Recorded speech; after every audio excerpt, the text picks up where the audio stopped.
Ana sa upat ang patay, samtang ana sa kapin 50 ang samdan. Human mibusikad ang usa ka bomba ato sa gipahigayong misa sa Mindanao State University sa Marawi City, Domingo sa buntag. Sayron ta ang dugang detalye pinaagi sa live report ni James Paulo Yap. James?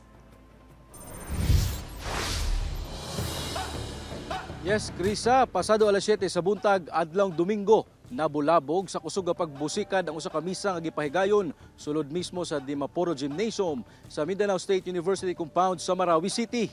Sumala sa Police Provincial Office sa Lanao del Sur, upat ang kumpirmadong namatay sa pagbusikad, samtang mikabat na sa 45 ang samdan. Gilayon silang gipandala sa Amay Pakpak Medical Center sa Marawi City.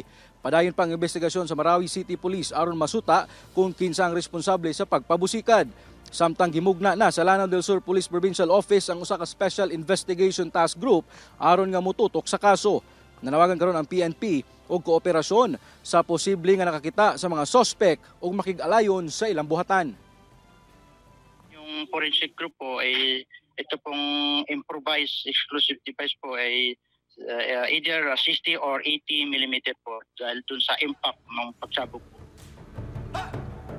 Krisa, kagahapong adlaw may bisita dayon si PNP Chief Police General Benjamin Acorda Jr. ug gisuta niya ang kahimtang sa mga nabiktima sa maong pagpamomba ug gibutyag niini nga 35 ngadto sa 45 ang nakagawas na sa ospital ug napulo na lang ang under observation karon sa Amay Pakpak Medical Center ug sumala sab sa pamunuan sa mga ospital nga manageable ang napulo ka mga biktima ug anaa na karon sa maayong kahimtang ug aguban kanila ginaobserbahan pa tungod kay mi-undergo kini og operasyon. Samtang karong adlaw sab gilauman nga moabot dinhi sa Marawi City si AFP Chief of Staff General Romeo Browner Jr.